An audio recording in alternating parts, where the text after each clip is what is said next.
Take down that fence right now. That's what I heard. No kidding, first thing on a Saturday morning. This thunderous voice rattling my porch just as I was standing there, coffee in hand, admiring the handiwork of the new wooden fence I just finished the night before. I remember thinking, here we go. This is how horror stories start. Because standing in my driveway, bold as brass, were three people in crisp police uniforms, and the one in front, a big guy with shoulders like a linebacker, was jabbing his finger right at my fence like it had personally insulted him. "I'm Captain Morrison, HA Police," he declared, thumb hooked over his holster like he was posing for a poster, the badge gleaming in the sun. HA Police. Never heard of it. Not in all my years, and definitely not on any city forms. But their uniforms, I have to admit, looked sharp, badges, press shirts, the whole package. Morrison's hand just tapping his gun over and over while his two backup dancers flanked him. One was a jittery young guy, Jake, the other a lady with a clipboard who looked like she'd just stepped out of a bad legal drama. My coffee mug was shaking so bad I almost spilled it, but I tried to keep my voice steady. "Sorry, but I don't understand. This is my property. I pulled every permit, followed every rule." Morrison took a step closer, too close, while the clipboard lady cut in. "City permits don't override HOA authority. We enforce community standards. You have 24 hours to remove that fence." She clicked her pen, cool and practiced. "I'm Linda Hayes, Chief of HOA Enforcement. Your property's under Greater Metro HOA. Fence is too high. No community approval." The words came out so polished, I almost bought it for a second. But something was off. "I never got any notice," I said, pulling out my phone. "Show me the paperwork authorizing this visit." That one request flipped the script. Jake went pale as a sheet, Linda's smile cracked, and Morrison's whole demeanor turned mean. "Sir, you're interfering with an official police investigation. Put the phone down or you'll face obstruction charges." Now, I'm no genius, but suddenly I'm noticing details. Radio clipped to his belt, never making a peep, badges without numbers, and that SUV parked half-crooked with what looked like custom decals slapped on the side. I took a step back, headed toward my front door, and Morrison lunged to block me. "You're not going anywhere." His confidence slipping, his authority turning into open hostility. "This fence comes down today, or we'll be back with more charges." Jake was sweating bullets. Linda looked ready to bolt. And that's when anger took over. "You people come here, threaten me, no proof, and expect me to roll over? You're impersonating police." I held up my phone. "I'm recording everything." For a second, I thought Morrison would actually draw his weapon. The tension, honest to God, you could slice it with a butter knife. That's when Mrs. Patterson, my neighbor from across the way, retired teacher, always watching the neighborhood from her kitchen window, calls out, "Everything all right, Michael?" Her voice broke the spell.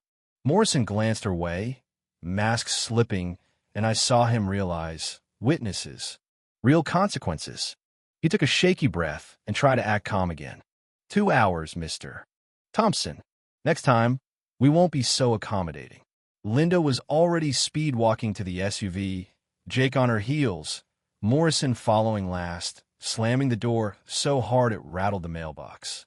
Their fake police car crept down the block, HOA enforcement decal catching the sunlight just wrong, and suddenly the whole act seemed laughable, if it wasn't so terrifying.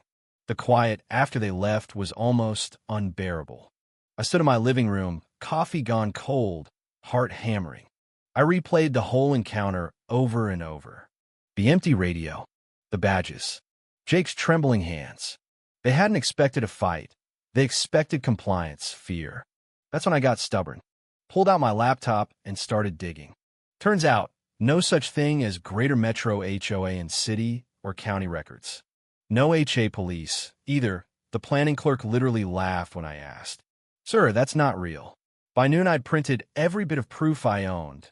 Deeds, permits, screenshots of public records. I wasn't about to be the easy mark. But the longer I thought about it, the weirder it seemed. Uniforms, decals, official sounding titles. This wasn't some prank. It was an operation. Organized, funded, deliberate. That night, sleep was out of the question. Every time headlights flashed through the blinds, I imagined Morrison's SUV sitting out there, waiting for me to slip up. The next morning, Mrs. Patterson came by with cookies and a story. They came last year, too. Different people, same routine. Said my garden shed was out of compliance. I called my nephew at the sheriff's office, and they never came back. That's when the chills set in. This wasn't random. This was a pattern. I walked her home, noticed fresh tire tracks by my mailbox. Had they come back, checking if I caved? Right then, my fear hardened into resolve. I ordered security cameras, stuck up surveillance signs, and took photos of their SUV before they could vanish for good. Monday morning, I was ready, camera rolling, paperwork in hand, when, sure enough, their SUV rolled up again. Morrison led the way, jaw locked, Linda and Jake flanking him. Mr. Thompson, you've ignored our compliance order. We're here for a mandatory inspection. Jake had a clipboard and a camera, trying to look the part. You have no authority, I said, holding up my folder. City confirmed your HOA doesn't exist. HOAs don't enforce laws with guns. I hit record on my phone. Linda stepped up, but the performance was fraying. We operate under municipal contract. Your fence violates setback requirements that supersede property rights. She sounded desperate now, but Jake ignored her, heading for the fence. Stop right there, I said loud, sharp. You're trespassing. He stopped dead. I glanced at their SUV, crooked decals, civilian plates. Why does your official vehicle have regular plates? I said, loud enough for the neighbors to hear. Show your badge numbers. Department ID. Morrison faltered, Sir, you're interfering, but his voice cracked. Their bluff was falling apart. If you're real police, show credentials. Otherwise, you're trespassing and impersonating law enforcement. I held up my county printout. This says your organization doesn't exist. Instant reaction. Jake backed off like he'd touched a hot stove. Linda's smile snapped. Morrison looked ready to explode. You're making a mistake. We have authority to investigate community violations. This will have consequences. Then arrest me. Call your dispatcher. Do it by the book. Silence. Morrison's hand hovered over his gun again. My pulse was in my throat. But then Mrs. Patterson's voice cut through. Michael. Phone in hand, porch light blazing, another witness. Morrison's jaw clenched, his hand dropped. This isn't over. Your non-compliance has been documented. They left again, but this time their retreat was hurried, no more theater. When the SUV disappeared, I finally exhaled, hands shaking, adrenaline fading. But underneath was something new, clarity. Their whole scam only worked if people bought the act. If you said no, they had nothing. Inside, I backed up the footage, copied every file, and made physical backups. If they wanted a war, I'd fight them on paper, in court, wherever they wanted. That night, I saw headlights slow at the end of the street. Black SUV, unmoving. Paranoia, maybe, but I wasn't taking chances. Midweek, they escalated 2 SUVs this time, for people in matching uniforms, one a heavy-set guy with sergeant stripes, muscle for show. You've ignored lawful orders. Morrison barked. We're here for immediate enforcement. Before they set foot on my property, I raised my phone. The FBI's been informed about your impersonation. A bluff, but a good one. Jake turned pale. The sergeant hesitated. Linda's mask cracked. You're obstructing a police investigation. Morrison shouted. Put that phone away. My adrenaline was spiking. You point a gun at me. I said, you'll be explaining it to real federal agents. I pressed 911. This is Michael Thompson, 1547 Maple Street. 4 people impersonating police. 1 has a gun. That was all it took. Jake panicked. Morrison snapped. Shut up, you idiot. The sergeant realized he was on the wrong team. Linda tried to talk me down. Please cancel the call. This is a misunderstanding. But the dispatcher was ice cold. Units are en route. Stay on the line. Keep a safe distance from the subjects. Subjects, not officers. Even 911 wasn't fooled. Sirens cut through the tension. Morrison spat. You have no idea what you've started. This doesn't end here. Jake was already running for the SUV. The rest of them scrambled, tires squealing as the real police cruisers turned onto the block. Mrs. Patterson was back, steady as ever. Michael, You okay? I'm fine, I lied. Officer Jenkins from City Police listened to my story, watched the video, and shook his head. Mr. Thompson, this is organized, coordinated, and dangerous. We'll bring in detectives, maybe even the FBI. That should have been a comfort. Instead, I felt a pit in my stomach. When the cruisers left, silence settled, like the eye of a hurricane. For 2 days, nothing.